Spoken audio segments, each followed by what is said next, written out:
Some moments in history are so shocking, so unimaginable, that they leave the world frozen in disbelief. A murderer silenced on live TV, a spacecraft exploding before millions of horrified viewers, a brutal gunfight that turned an ordinary city street into a war zone, a journalist's final moments broadcast to an unsuspecting audience, and a violent siege on the heart of American democracy unfolding in real time. These aren't just stories, they're terrifying realities that played out before our very eyes. Stay with us as we uncover 5 of the most shocking crimes ever caught on live television. You won't believe what happens next. The assassination of Lee Harvey Oswald. On November 24, 1963, the world witnessed a shocking moment in real time as Lee Harvey Oswald, the man accused of assassinating President John F. Kennedy, was himself murdered on live television. Just 2 days after Kennedy's tragic death in Dallas, Oswald was being transferred from the Dallas police headquarters to a more secure county jail. A large crowd of reporters, law enforcement officers, and curious onlookers had gathered in the basement garage of the headquarters, waiting for the motorcade that would transport Oswald. As cameras rolled, broadcasting the moment live to millions of Americans, Oswald, wearing a dark sweater over a white shirt, was escorted by detectives through a narrow passageway toward a waiting vehicle. The chaotic scene was filled with the shouts of reporters asking Oswald questions. Then, in an instant, the unthinkable happened. From the crowd, a man in a dark suit and fedora suddenly lunged forward and fired a single shot into Oswald's abdomen at close range. The shooter was later identified as Jack Ruby, a nightclub owner with alleged ties to organized crime.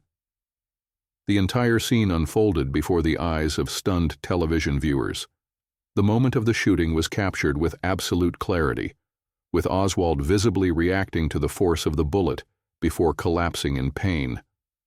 The scene quickly erupted into chaos as police officers wrestled Ruby to the ground, while Oswald writhed in agony.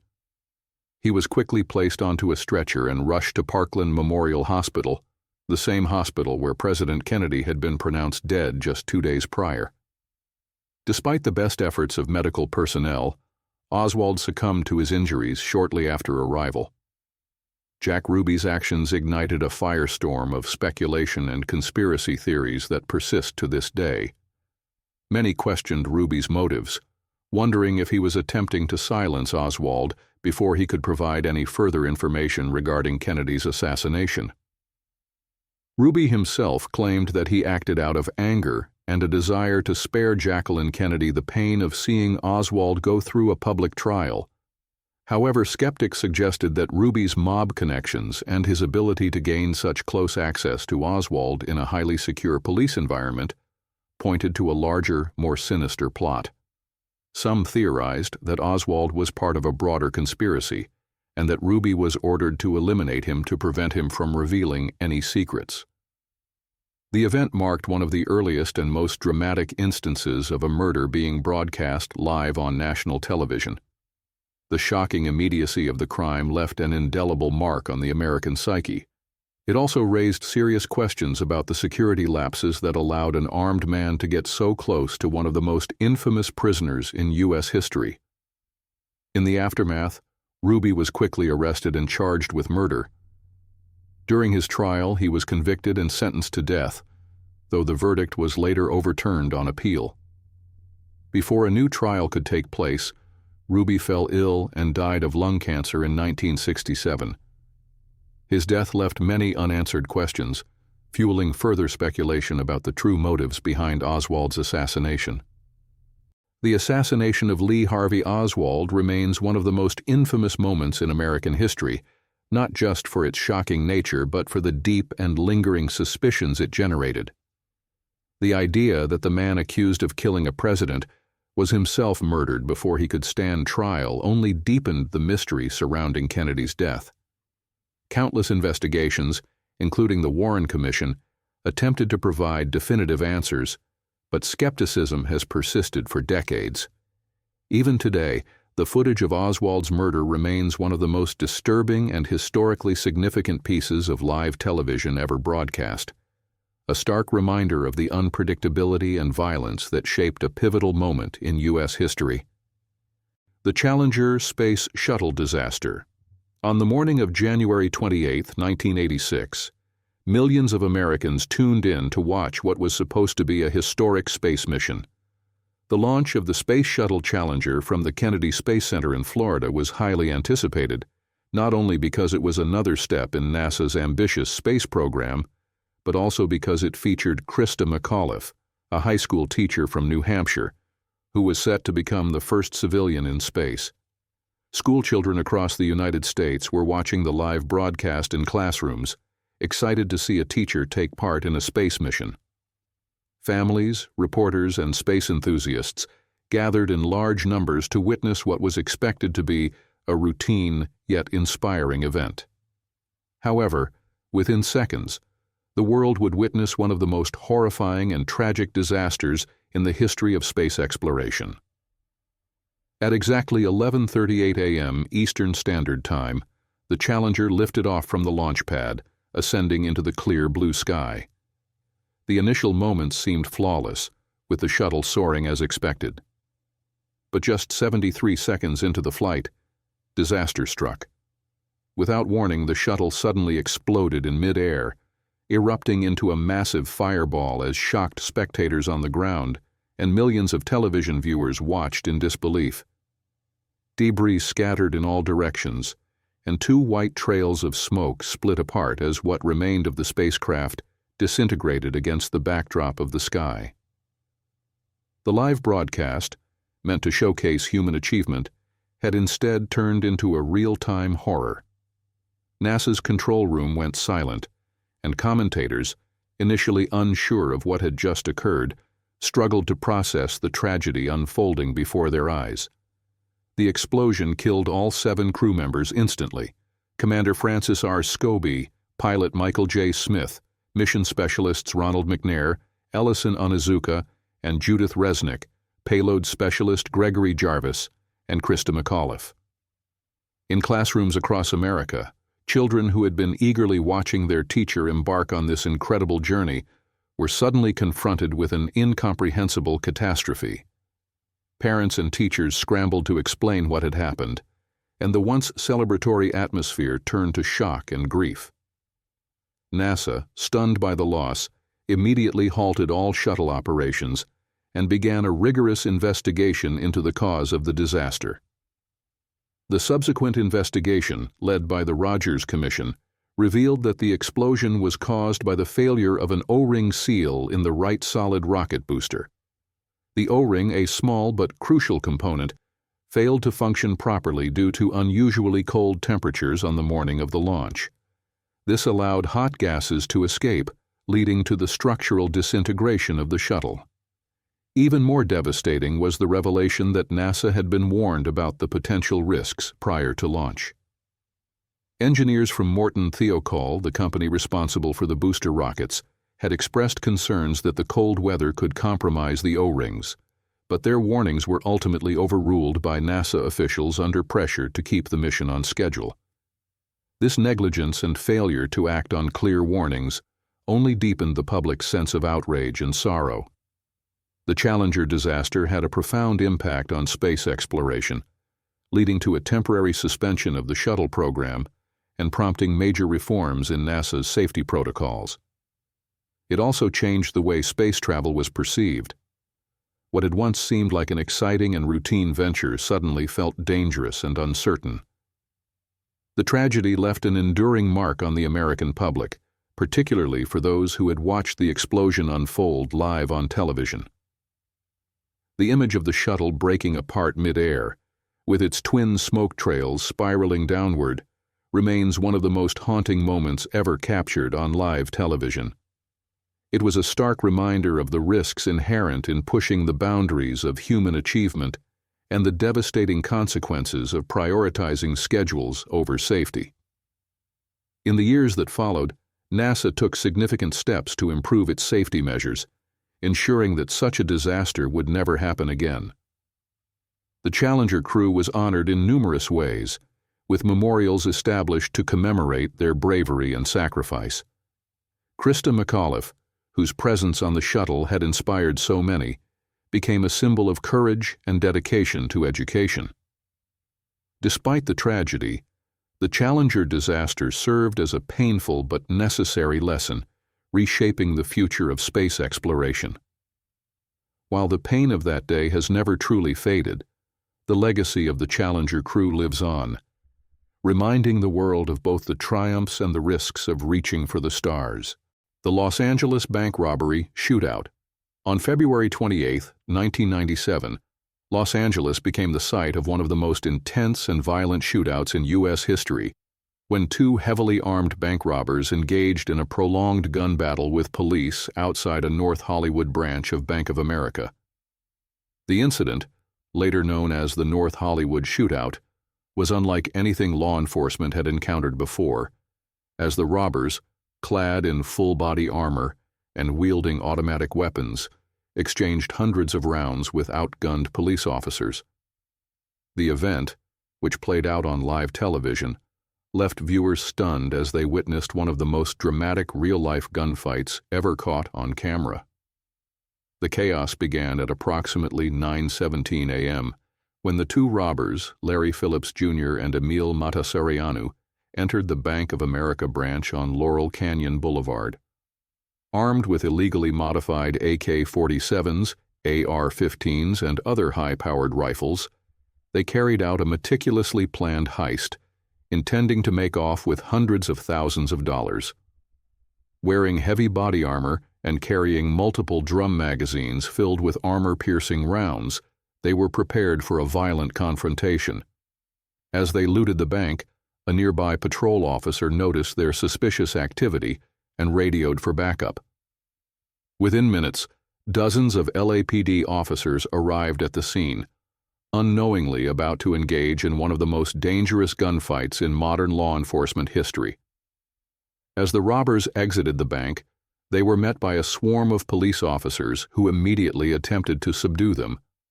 However, Phillips and Matasareanu were unfazed. Unlike the police, who were armed with standard-issue handguns and shotguns, the criminals possessed fully automatic rifles and were covered head to toe in body armor that could withstand nearly all of the officers' weapons. They opened fire without hesitation, unleashing a barrage of bullets into police vehicles, nearby buildings, and anything in their path. The gunfire was relentless, sending officers scrambling for cover while trying to return fire. The shootout, which lasted for nearly 44 minutes, turned a quiet Los Angeles morning into a war zone. Live news helicopters captured the terrifying scene as gunmen walked casually through the streets, absorbing police gunfire while methodically shooting at anything that moved. The footage, broadcast nationwide, showed officers in desperation, attempting to retrieve rifles from local gun stores just to match the firepower of the suspects. As police bullets bounced off the robbers' body armor, it became clear that standard police equipment was insufficient for such an assault. The situation grew even more dire as officers and bystanders were wounded in the crossfire. Phillips, the more aggressive of the two, continued his assault on police until he was eventually shot in the hand, causing him to drop his rifle. Undeterred, he drew a pistol and continued firing before ultimately taking his own life as officers closed in. Matasareanu, meanwhile, attempted to escape in a stolen car but was soon surrounded by police. His heavily armored body allowed him to withstand multiple gunshots before finally succumbing to his injuries. By the time the shootout ended, nearly 2,000 rounds of ammunition had been fired, and the streets of North Hollywood were littered with bullet casings and shattered glass.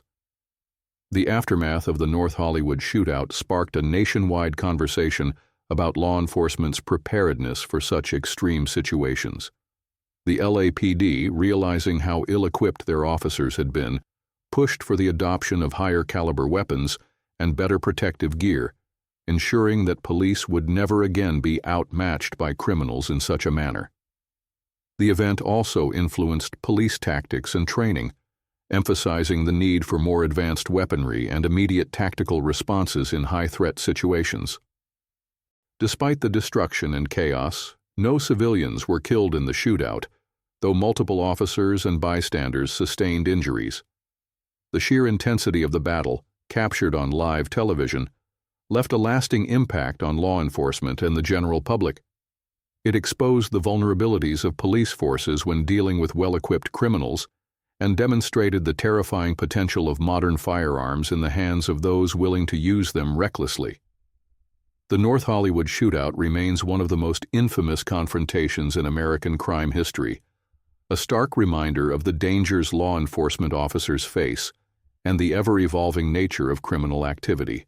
The murder of Alison Parker and Adam Ward.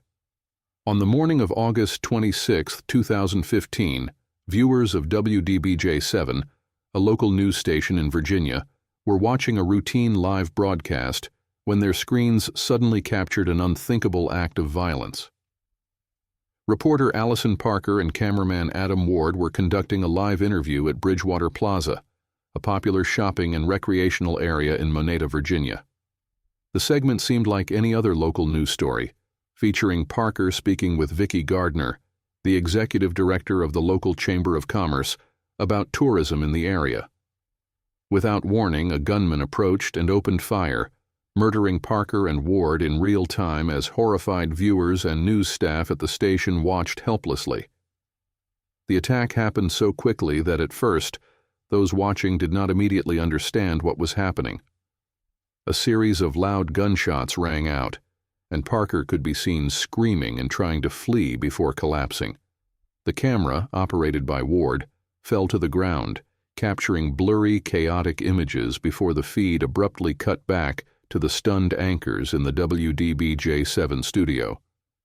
For those watching at home, the broadcast had gone from an everyday news segment to a horrifying scene of real-life violence unfolding on live television. Moments later, as the newsroom tried to process what had happened, the horrifying reality became clear. Both Parker and Ward had been shot multiple times and were pronounced dead at the scene. The gunman was later identified as Vester Lee Flanagan II, a former reporter for WDBJ-7, who had been fired from the station 2 years earlier. Flanagan, who had used the on-air name Bryce Williams, had a history of conflicts with colleagues and had filed complaints about discrimination, though these claims were dismissed as baseless. His dismissal from the station had left him embittered, and in the years leading up to the shooting, he exhibited increasingly unstable behavior. In a disturbing twist, Flanagan filmed the attack himself using a body camera and later uploaded the footage to his social media accounts, ensuring that the horrifying act spread even further across the internet. As authorities launched a manhunt for Flanagan, news of the attack quickly spread across the country, shocking the public with the sheer brazenness of the crime. The idea that a former employee had planned and carried out an on-air assassination of his former colleagues was almost too horrifying to comprehend. Flanagan fled the scene, but his whereabouts were soon discovered after he sent a lengthy manifesto to ABC News in which he detailed his grievances against WDBJ-7 and his anger over perceived injustices. He cited previous mass shootings as inspiration for his actions and expressed a desire for revenge. Hours after the shooting, as police closed in on his location, Flanagan turned his gun on himself, dying from a self-inflicted gunshot wound. The murder of Alison Parker and Adam Ward sent shockwaves throughout the country, reigniting debates about gun violence, mental health, and workplace safety. The fact that the killings had taken place on live television made them even more horrifying, as millions of people had either witnessed the attack firsthand or seen the widely circulated footage online. News outlets were faced with difficult ethical decisions about how much of the footage to show, as the video posted by Flanagan spread rapidly across social media. Many platforms worked quickly to remove the graphic content, but the damage had already been done. Parker and Ward's final moments had been permanently etched into the digital world. In the aftermath, Parker's and Ward's families became vocal advocates for gun control and workplace violence prevention. Alison Parker's father, Andy Parker, took on a prominent role in pushing for stricter gun laws, determined to honor his daughter's memory by preventing similar tragedies in the future. The attack also led news organizations to reassess the security of their reporters, particularly those working in the field, and to develop new protocols for ensuring their safety. The brutal and senseless nature of the crime, along with its public execution, left an enduring mark on journalism and American society. The fear that such an attack could happen during a seemingly routine news broadcast forced many to confront the unsettling reality of violence in the modern age. While Parker and Ward were tragically taken too soon, their legacies live on through the work of their families, colleagues, and the ongoing fight to prevent future tragedies. Their murders remain one of the most disturbing and unforgettable moments ever captured on live television, a grim reminder of the unpredictability of violence and the devastating impact it can have on those left behind. The U.S. Capitol riot violence. On January 6, 2021, the world watched in shock as violent chaos erupted at the United States Capitol. What was supposed to be a routine congressional session to certify the results of the 2020 presidential election quickly descended into an unprecedented attack on American democracy, broadcast live on television and across social media platforms. The riot, fueled by political unrest and conspiracy theories, saw a mob of supporters of then-President Donald Trump storm the Capitol building in an attempt to overturn the election results. The violent siege resulted in multiple deaths, injuries to law enforcement officers, and widespread destruction, leaving an indelible mark on American history. The day began with a large rally in Washington, D.C., where Trump addressed thousands of his supporters, repeating unsubstantiated claims that the election had been stolen from him.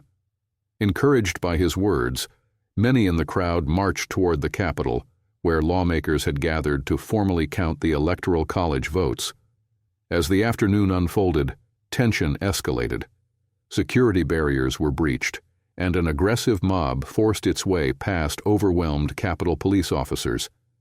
Within minutes, the historic halls of Congress, typically a symbol of American governance and order, became the scene of chaos and destruction. News cameras captured the shocking moments as rioters broke windows, forced open doors, and flooded into the chambers of the House and Senate. Lawmakers, staff members, and journalists inside the building were forced to evacuate or shelter in place as the invaders roamed freely, some waving flags and others dressed in tactical gear.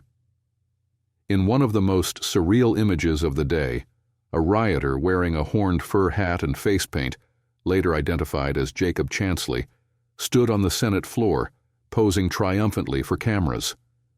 Meanwhile, others vandalized offices, stole government property, and clashed violently with police officers attempting to regain control.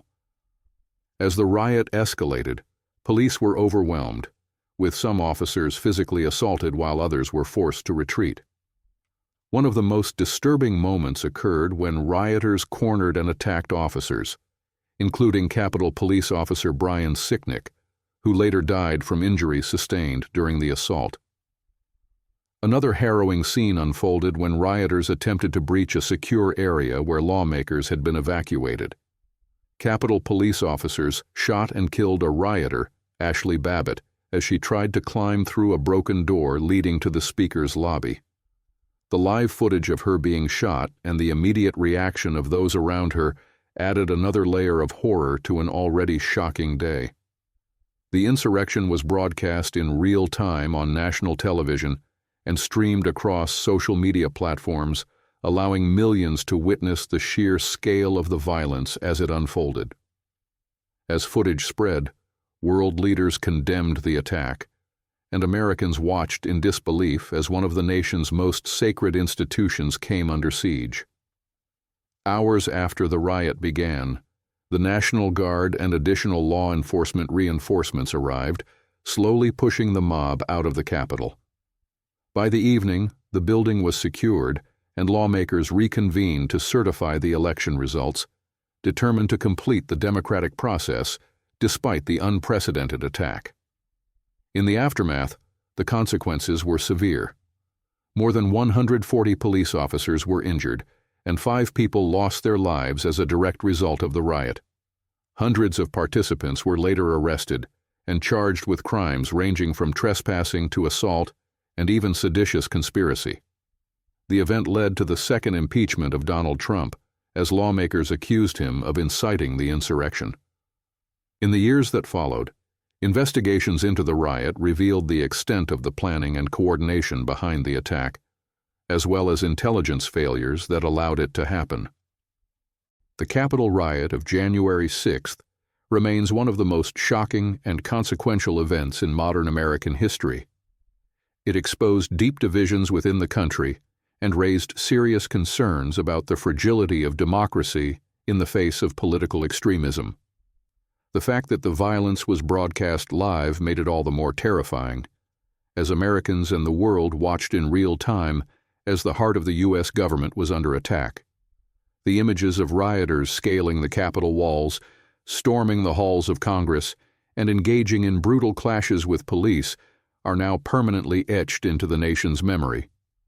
The legacy of that day continues to shape discussions on security, extremism, and the strength of democratic institutions, serving as a stark reminder of how quickly chaos can unfold, even in the most sacred of places.